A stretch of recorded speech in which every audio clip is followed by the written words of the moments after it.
Boy, this is a really good-looking crowd. Thank you for inviting me here. I've been at Elk River now for many years, and always have a great time here. I started the morning about 4 a.m. today, waking up in my cabin at Silvergate, went out to Slough Creek, got to see the wolves, the Junction Butte pack at the den. And there are 6 pups this year. We believe there's 2 mothers. There's a new regime there. Well, I'm going to talk a little bit about that later. So it's a very exciting time to be down there. And then I was just a few days ago that I had my 10,000th day in the field in Yellowstone. 10,000 days. And now, am I going to try for 20,000? So I started in the spring of '94, which was the year before the reintroduction, and I had the title of Wolf Interpreter. I was a park ranger, and everything I did was to explain the proposed reintroduction. And then it was approved, so I would say, here's how we're going to do it. And back then, in the winters, I was working at Big Bend National Park, so I wasn't actually there in January of '95 when the first wolves arrived. I got back in May of that year, and on my first full day in the park in Lamar Valley, May 13th, I saw the entire Crystal Creek pack. Prior to that moment, my goal for that summer was to be hopefully able to see one of the wolves. And it turned out that they were destined to be very visible. And some of you may have heard they published a research project out of Montana State that found out that now with 5 million visitors to Yellowstone and wolves being pretty much the #1 attraction now over geysers and other things, the Montana State people figured out that having wolves back is generating $82 million for the local economy. So it's really something to have been here before that, see all that develop, and then just all that history. What I'd like to do is to tell you, I'm going to say 2 stories. And females happen to be the main characters because, as many of you know, being very smart animals, wolves have a matriarchal society. So the females rule, the alpha female, and an alpha male does what he's told. What do you think of that? Yeah. That's a good applause line, isn't it? Yeah. Just a thought on that. I think the reason they've evolved that system is, especially the alpha female, who pretty much is always the mother wolf, she has to be thinking of the future. Where are we going to have the pups? Where are we going to take them when they're older? What are we going to do about the rival pack to the west? What are we going to do about this? What are we going to do about that? So she's always dealing with these issues. Whereas the alpha male, you know, his biggest problem in life is trying to remember where that last bone was. So, you know how guys are. So let's talk a little bit about 2 sisters. And this is a story from my second book, The Reign of Wolf 21. 21 was one of the 8 pups born to wolf number 9, whose mate had been illegally shot and killed by a bad guy. So she was a widowed mother with 8 newborn pups. They were the first pups born in Yellowstone since the 1920s, but it looked like their chances of survival were very, very bleak. So the Park Service decided to rescue the family. They caught her and 8 pups. They put them back in an acclimation pen. They were fed for 6 months. I helped to do that. And then when they were released, something pretty close to a miracle happened. A young male came along, wolf number 8. He was from the Crystal Creek family. And he joined the pack and adopted and raised those pups like they were his own. That was the first case we've had of many adoptions in Yellowstone. And one of the pups that he raised, mentored, took care of, taught how to hunt, taught how to be a alpha male was Wolf 21. And 21 you could see was definitely going to be a special wolf.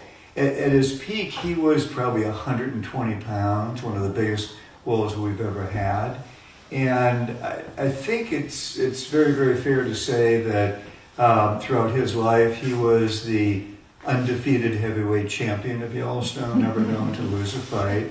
But just like Superman or Batman, never killed a defeated opponent. He left home when he was probably about 2.5 years old. It was time for him to go out on his own and find a mate. And he wandered into Lamar Valley. He probably had heard some howling there. And he met someone. And her name was 42. And it was apparently love at first sight. They were meant for each other. And the fascinating situation was she had a sister. And I don't know the best way to say this, but I'm just going to be pretty straightforward and blunt. The sister, 40, was the real beauty in the family. She had a very light gray coat. Very likely, if she wanted to, could have been the winner of that Westminster dog show thing. And 42 had just a dull black coat that it didn't really do much for her. But 21 could see beyond the surface. And from pretty much the first moment when he met those sisters, 42 was the one for him. Now, that created a lot of complications because 40 was a psychopath. And some indications of that was she had very recently, at that time, attacked her own mother and chased her out of the family. She did that with another sister. There were 3 sisters. And then she turned her aggression on 42. And it actually made it much, much worse for 42 that the one boyfriend that showed up didn't want to have anything to do with 40. So you can kind of see that was one more thing psychologically that was a big deal in her life. So it was a really fascinating thing to watch. Do any of the women here have sisters that are difficult? Okay. A lady there, what's wrong with your sister? I'm not sure what's right with my sister. She's a wonderful woman who she's beautiful. Oh. She's older than I am. She always did everything perfect and I never did anything right. Oh, okay. And She tells you that. but Okay. and she struggles now. Okay. Anyone else have a sister that's challenging? Okay. In 21, he was really helpless to know how to deal with this. Sometimes if 40 was really aggressive, 42 would see 21 and kind of run behind him and kind of try to hide there. And if 40 came at her, 21, and this was somewhat effective, he would just stand there and just stare at her. Didn't really threaten her, but just would stare there with 42 behind. And that seemed to help. And then it got a lot worse. 2 years in a row, the worst possible thing happened between the 2 sisters. 42, again, 2 years in a row, killed all of her sister's pups. Aww. So that her pups would have all the food, all the attention, and all the protection. And even that 21 didn't know how to deal with. So here's what happened.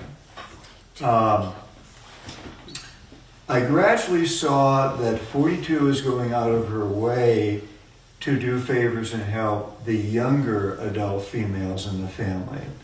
There were 3 of them. A couple were her daughters, one was a niece.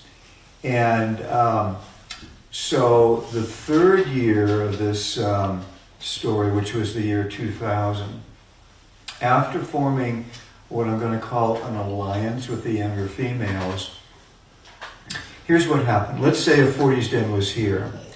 42 denned about 5 miles away to get away from the mean sister. And she had 2 of her allies denning with her, 2 of the younger females. And then the 3rd younger female was in a different location. And 42's den was in a thick forest, so we couldn't quite see what was going on. But we knew from the time that she got pregnant, the time that she went into seclusion, that her pups had already been born, as would be the case with her sister. And then I'll never forget the sequence of events. Late one day, I saw 40 leave her den. She trotted the several miles to her sister's den, went into the trees, and then it got too dark to see. And I was pretty sure what the plan was for a 3rd time to kill all of the pups. There was nothing I could do. I went home, came back the next morning.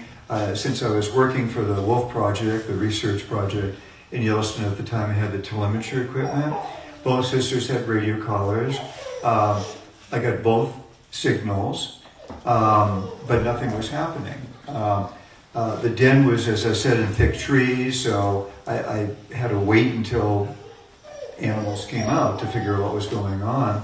And as I was just waiting for that, suddenly this woman off to my right literally ran at me, and she was close to being hysterical and said, "Ranger, you have to come over here, there's an injured wolf." And I'm thinking, oh, it's going to be 42. And she brought me over, and right by the road in a creek in very cold water, there was this wolf. And she was just covered in blood. And she was alive, just barely. You could just see her chest rising every once in a while. I'm thinking, oh, this is the fate of 42. But then I got a little bit closer, and I said, wait a second, under the blood, the fur is gray, and it was 40. And she died of her blood loss within a few minutes. And here's what happened next. 21, the father, came out of the forest where 40's den was.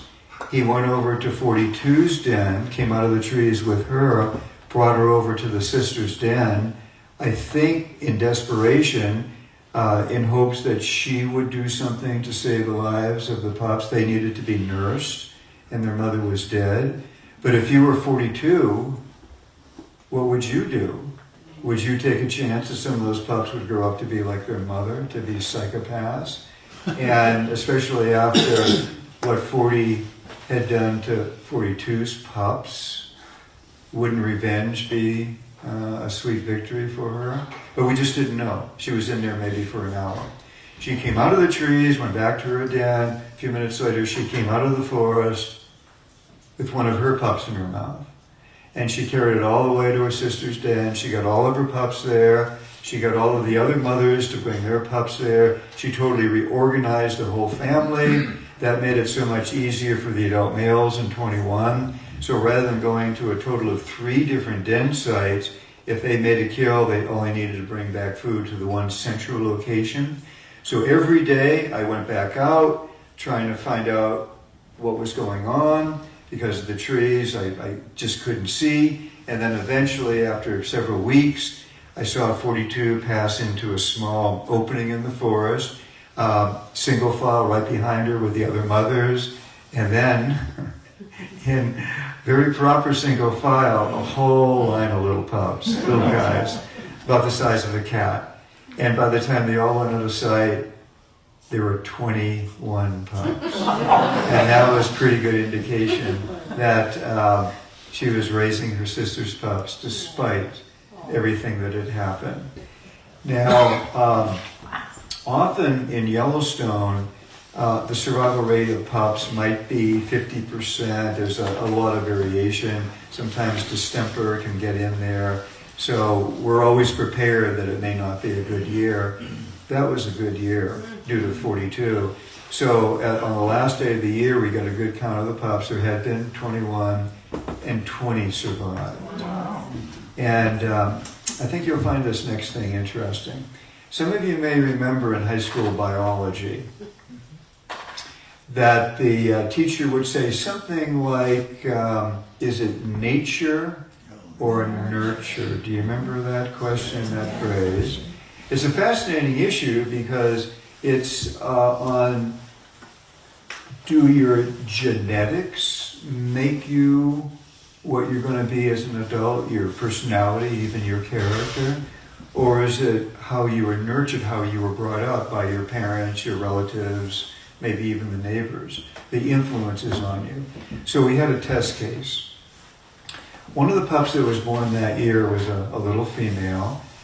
When she grew up, she was darted and got a radio collar. She became known as Wolf 472. She had a lot going for her. So when she grew up, she took the chance of leaving home. She got a boyfriend, and they started a new pack on Specimen Ridge that we called the Aga Creek Pack. So for many years, we watched her function as an alpha female. We watched how she treated the other females, how she raised her pups, helped the other ones raise her pups. And who do you think she took after? Her foster mother or her biological mother? What do you think? That's right, exactly like 42. So what a story, huh? Now, the next big story I want to get into is, in recent years, our most famous wolf was alpha female 907. And she's one of the heroines in my most recent book, Thinking Like a Wolf. And it's a little bit complicated to talk about her ancestry, but I'll just simplify it by saying that she would be, it's a little convoluted, but she would be connected with 472 because she was born to one of 472's daughters. So she came from a very, very notable background. And her mother, no, I'm sorry, it was her father that was descended from 472, I'm sorry. Anyway, her mother was born in Molly's pack, named after Molly Beatty. That was originally that was known as the Crystal Creek pack.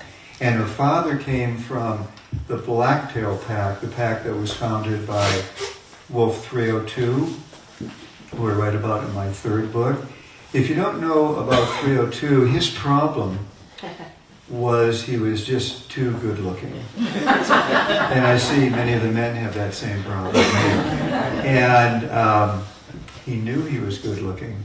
And every February, which was the mating season, he would leave his parents and he would make a circuit of all the other packs and visit his girlfriends, plural, and come home and go back living with his parents once the mating season was over. And it was just an amazing thing to see because it would go on year after year, and the female wolves would forgive him every time. They'd be overjoyed to see him come back. 21 kind of bore the brunt of that because so many of his daughters got pregnant via 302, and he ended up raising his own pups and his no good nephew's pups as well. But 302, he was exposed to some of our greatest male role models. His uncle 302, his own father, Wolf 2. And we never in a million years ever thought that this would happen. But when 302 got very old, he really totally turned his life around and became a proper father, a proper alpha male, and literally died successfully saving the life of his pups. He essentially sacrificed his life, and it worked. He saved the life of all of his pups. Some screenwriters in Hollywood have taken my first 3 books and written a screenplay, and it's very good. An actor will play me, and maybe an actor locally here. Anyway, the climax is that story of 302. And even though I was right in the middle of it, and it's based on my story of 302, I don't mind telling you, when I came to the climax of the movie and just saw how they were portraying that story, I was just crying. It's just a very emotional story. So some males from 302's family met some females from 472's pack. and they formed the Junction Butte Pack. That was in 2012. And also some Molly's wolves were involved in that as well. So it was many really strong, greatly accomplished genetic lines. And they chose to den in the general Slough Creek area. The second year actually, that was 2013. And that was the year that 907 was born. It was a litter of 4, they were all gray. And one of them, her sister, grew up to be known as 969.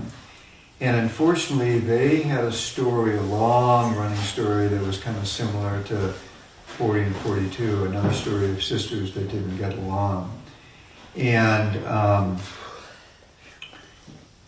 she had a really tough childhood.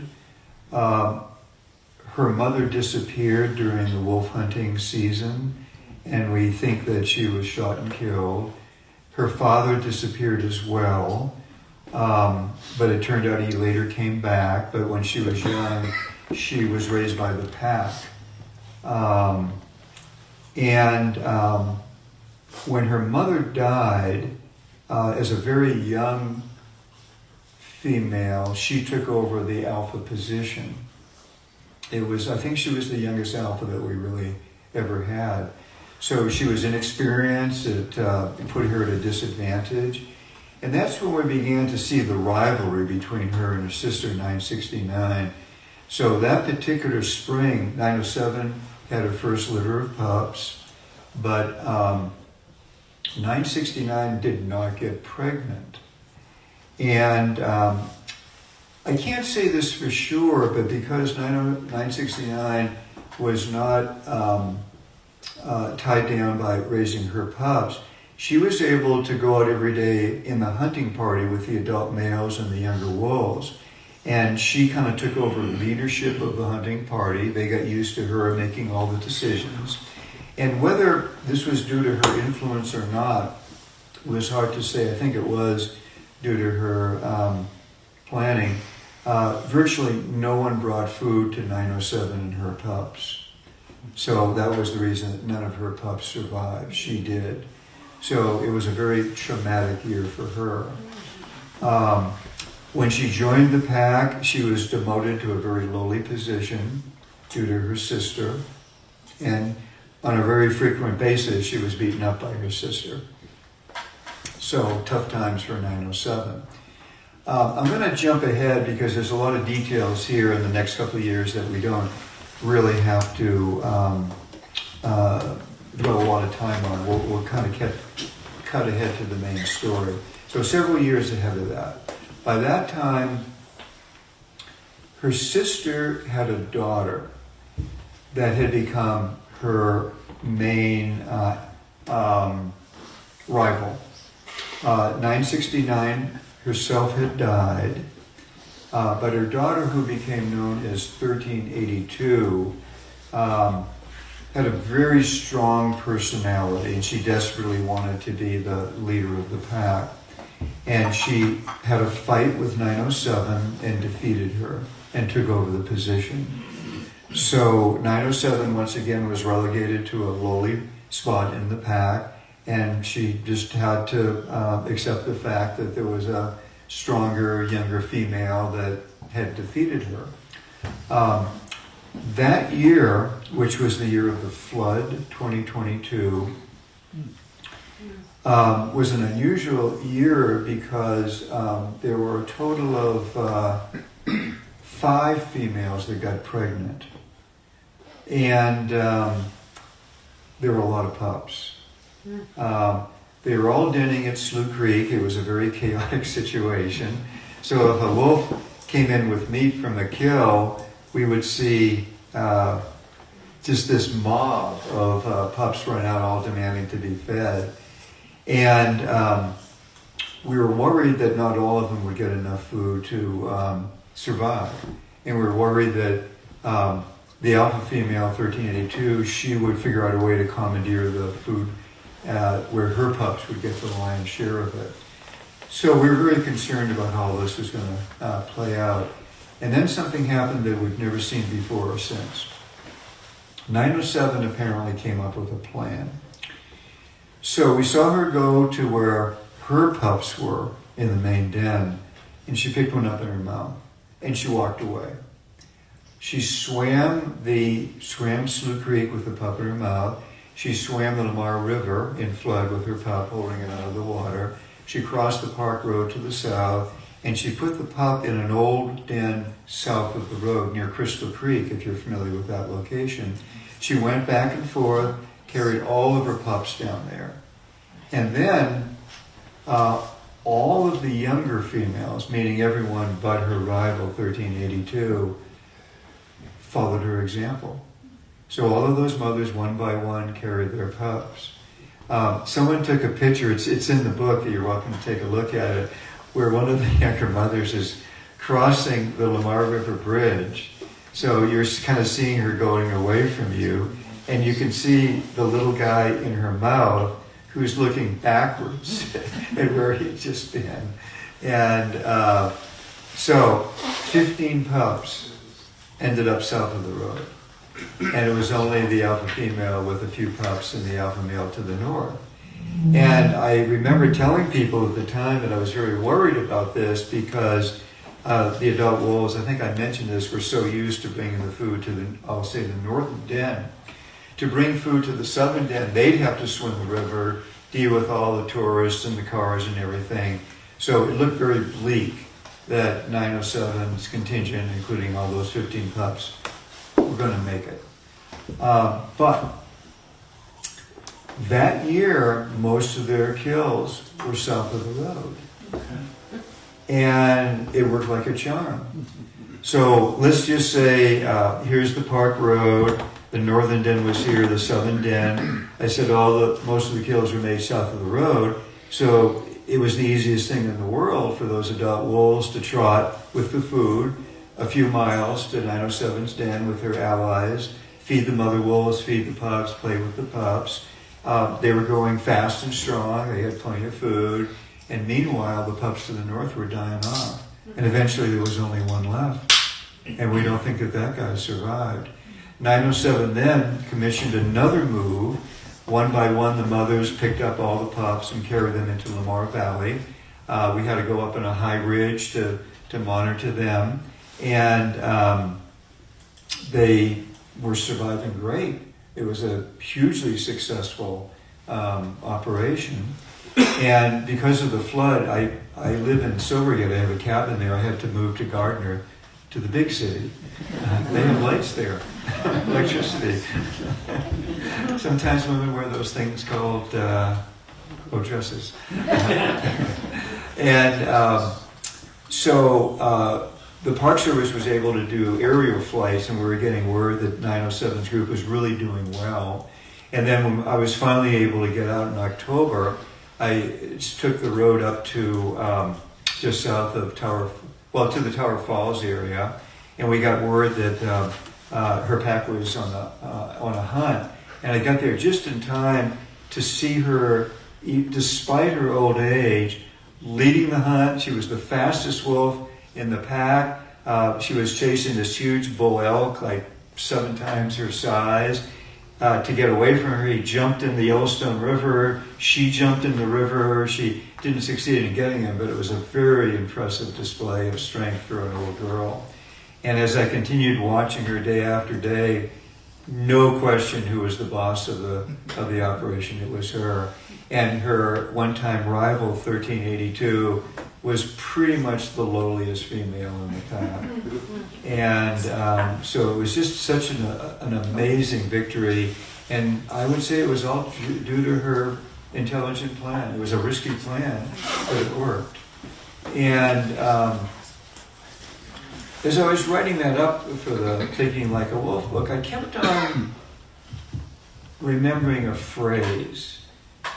But I couldn't recall where I heard it. I didn't know exactly what it meant. And here's the phrase: they voted with their feet.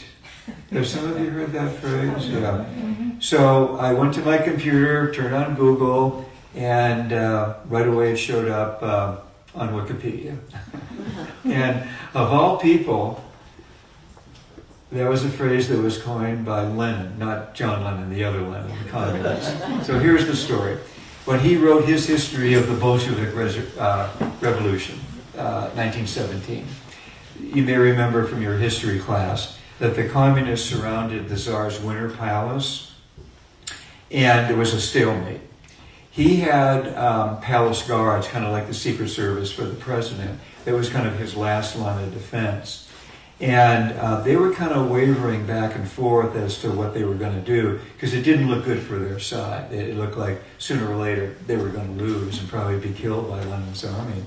And so late one night they had this meeting secretly, and as a result of that, they snuck out of the palace and joined the other side.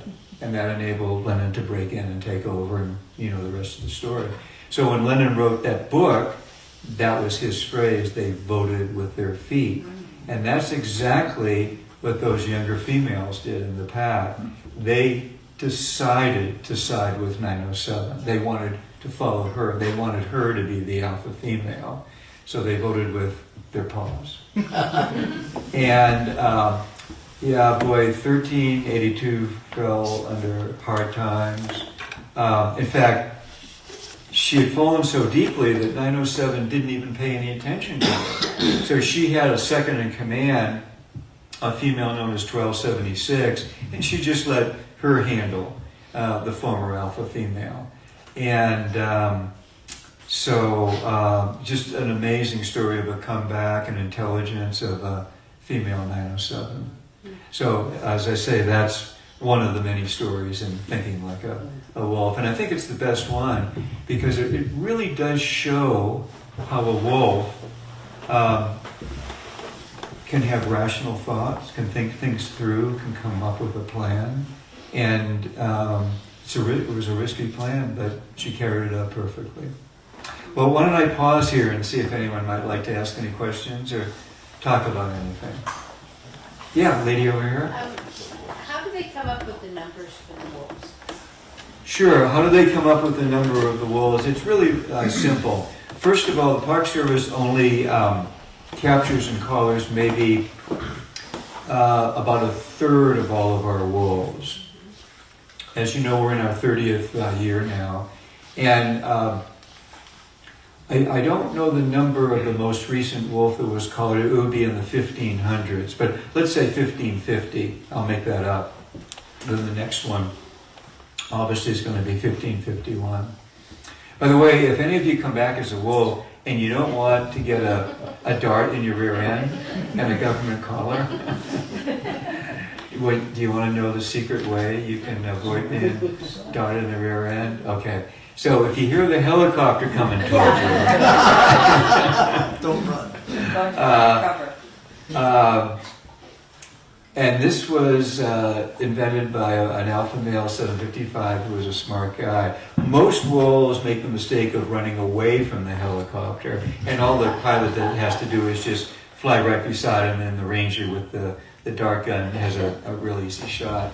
But no, the secret is you don't run away from the helicopter, you run to the helicopter and you stay right under it. So whatever the helicopter does, you stay under it and the guy can't catch you. So pretty clever, huh? Any other questions? Yeah? How do you maintain biodiversity with the interbreeding? Oh, biodiversity with the possible inbreeding. That's pretty easy because the wolves take care of that themselves.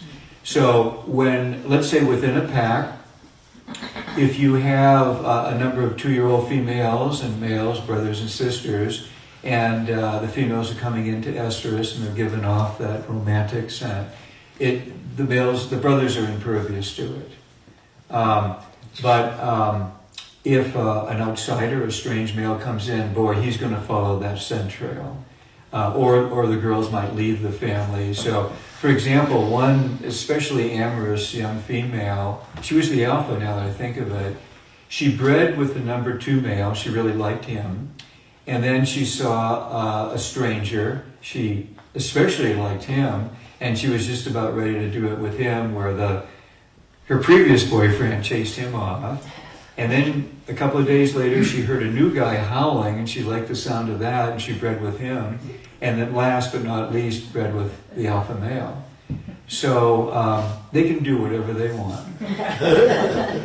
How does that sound?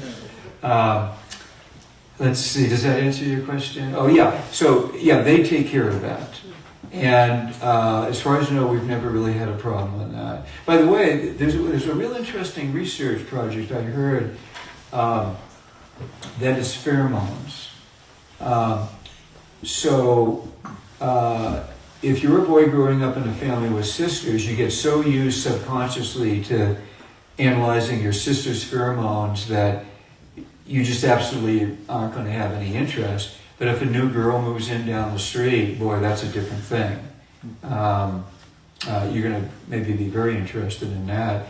And you may know how in Israel, I don't know if they still do this, but they put all the kids in a kibbutz, so unrelated kids, and work on farms. And they find that it doesn't actually have to be relatives. So they say that there's almost zero marriages between kids that grew up in a kibbutz because the boys there, they're constantly around the girls and taking in the pheromones, and their body just tells them to reject it because it's too close to them. So yeah, they take care of that. Good question. Yeah, a lady there? Yeah, how about the pack sizes that are getting larger and larger? Do you distinguish behavioral differences or? Yeah, the biggest we ever had was in the days of 21 and 42, and at least briefly, well, one day I saw 37 wolves in that family, but the average is 10. And 21 and 42 were just legendary alphas, and they could handle the leadership of that many, but very quickly it dwindled down, and before long it got down to the average of 10.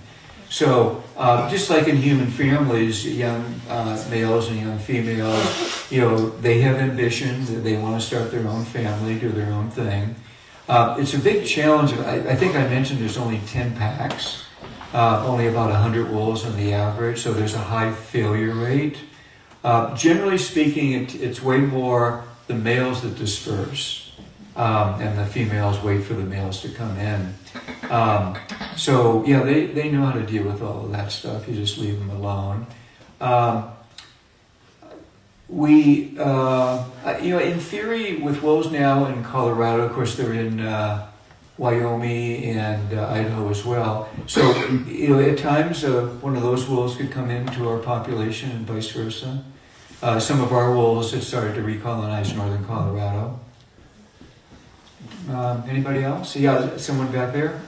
Yeah, you mentioned all of these wolves. There are heroes and villains. They're stories. Do you find that your writing is a way to help sort of process your attachment or almost anthropomorphization of these animals? Because they all have names. They're characters. Do you find that writing sort of helps you process your feelings about being attached to a wild animal that you have a lot of respect for?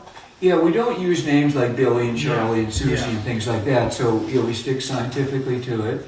But I write about what I see, and maybe everyone here has had dogs in their life, and you all know that dogs have different personalities and characters and things like that, and that's all from their wolf ancestors. So I kind of see myself more as a historian than a biologist. I'm just fascinated with their stories.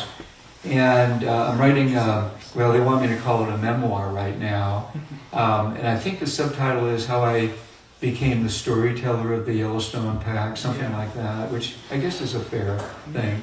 So I'm just fascinated by their stories. Prior to Yellowstone, I had been a park naturalist for, 20 years, something like that. 15 of them were in Denali, where I was around wolves there. And you've all been to Park Service talks. Generally speaking, and I'm not intending to be critical because I did it myself, the normal campfire or slideshow talk is a list of facts. We have so many grizzlies, they live so long, et cetera, and that's fine, you need all of that.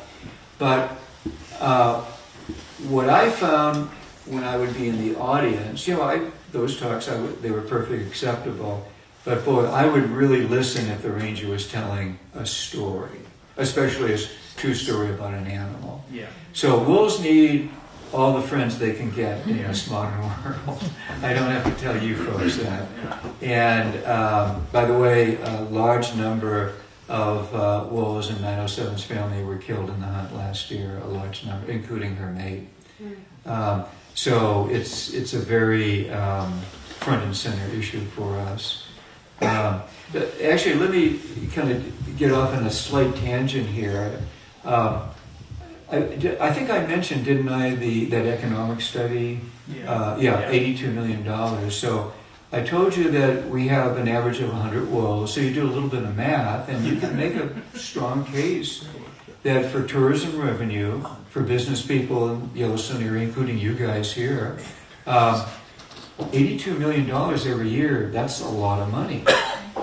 We average 100 wolves, so you could present a talk, an argument, a proposition that what is the value of a wolf to the local people here?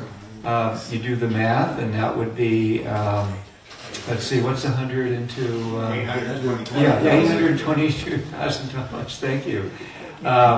In contrast, I'm a Montana resident, so I went to the Montana Fish and Wildlife site to see what I would have to pay to kill wolves.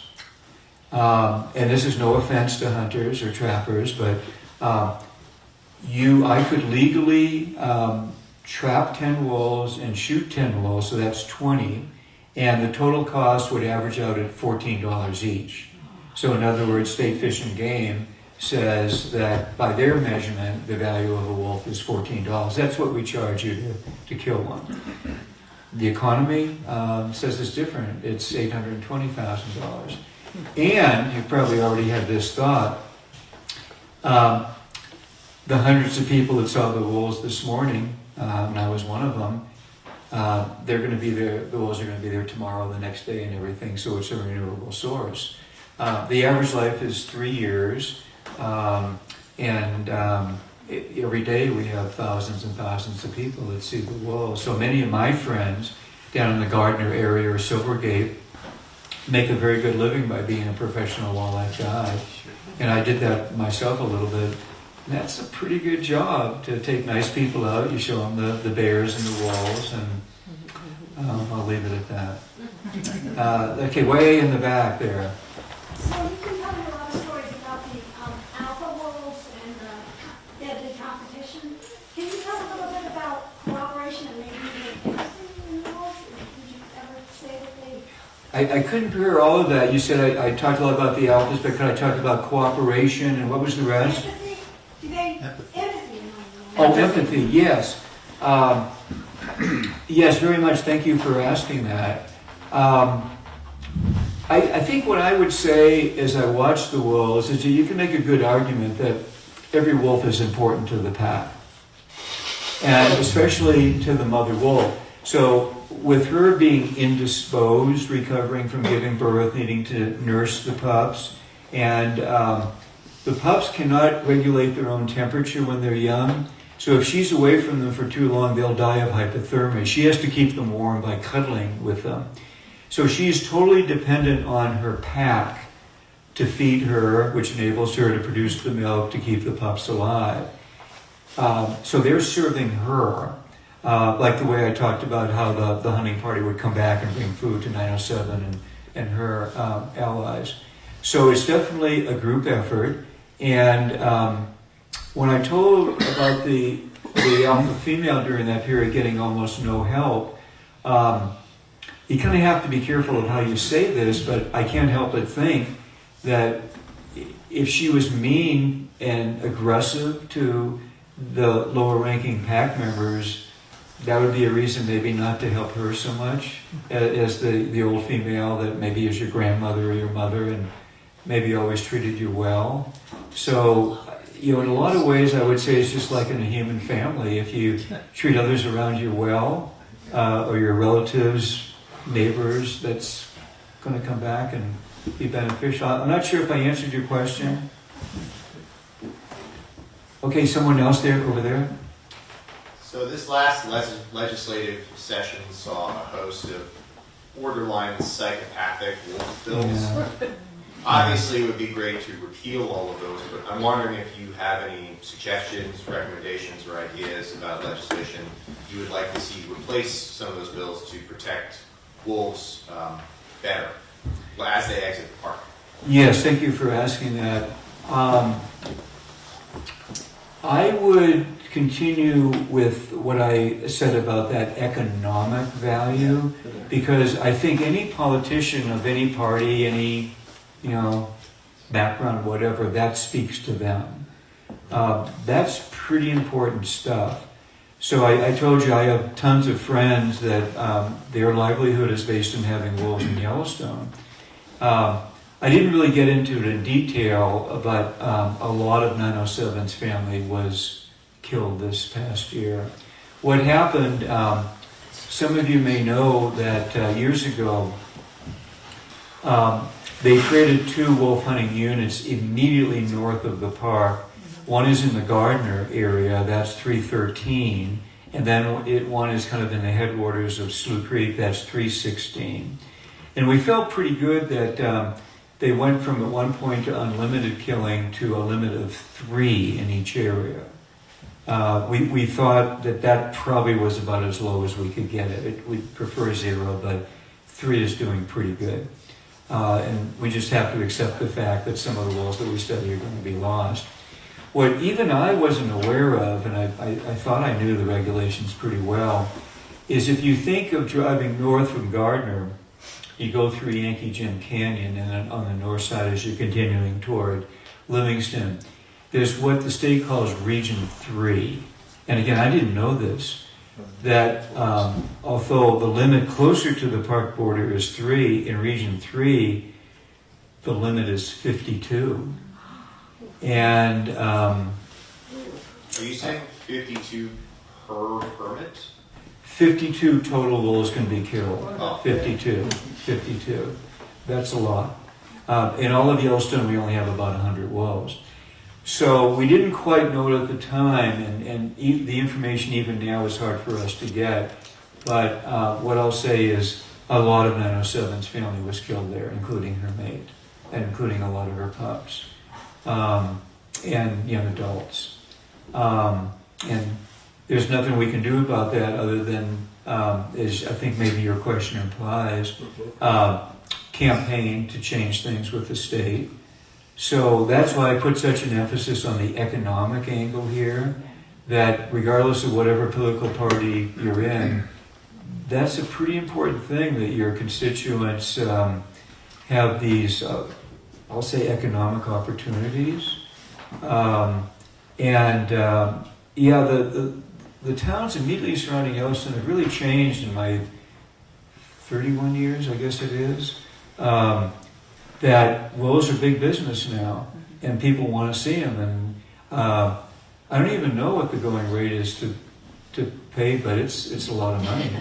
Our nonprofit organization, Yellowstone Forever, you see their buses; they're always jammed with people. We have endless number of school field trips that come here to see the wolves. They have to stay in motels, they have to eat and everything. So it's just this huge boon for the economy. And whatever your politics, whatever your party, it doesn't matter. That's a very strong thing to talk about. They have to listen to you, the economy. So I'm naturally an optimistic person. And this was probably my worst year ever for dealing with this subject, but still I'm optimistic that we can move forward. And my recollection is the worst of those bills got voted down.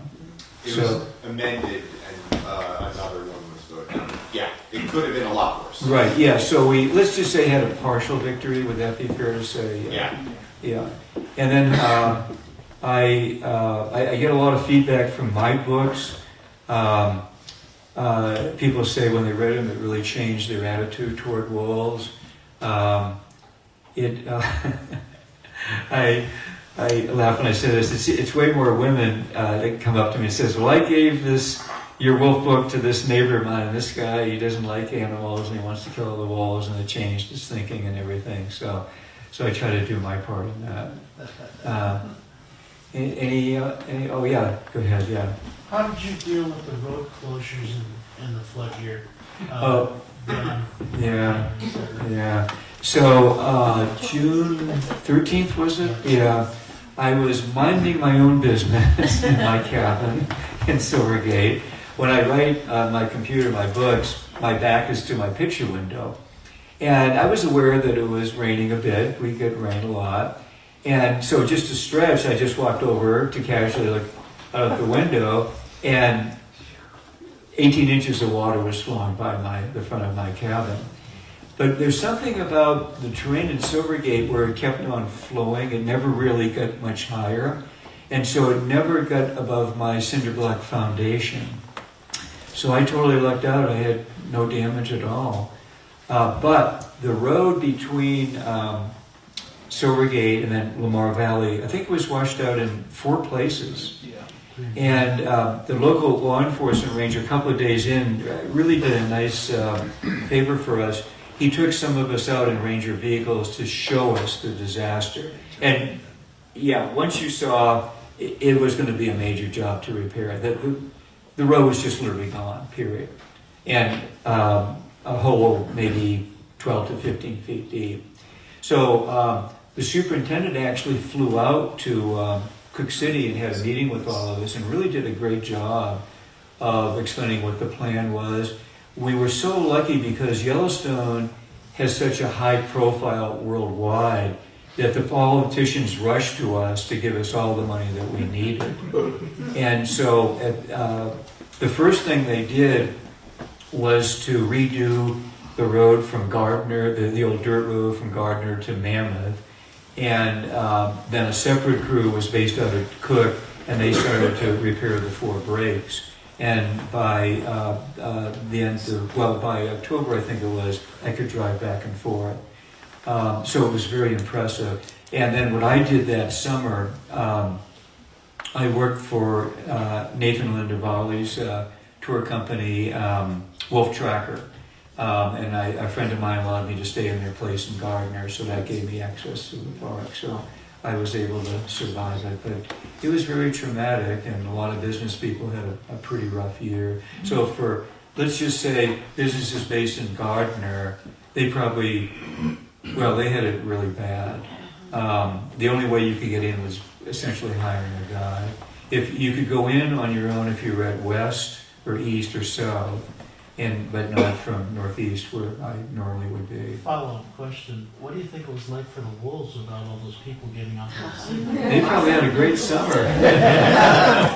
We were on those 2-legged things, yeah. Because after a while, we could go as far as Slough Creek, but not Lamar Valley. And by that, and that was actually the year we talked about, the year of all the pups. So 907 and her family and the 15 pups, they had a freedom summer that year. Other than once in a while a maintenance person driving through, they had they owned Lamar Valley. Yeah.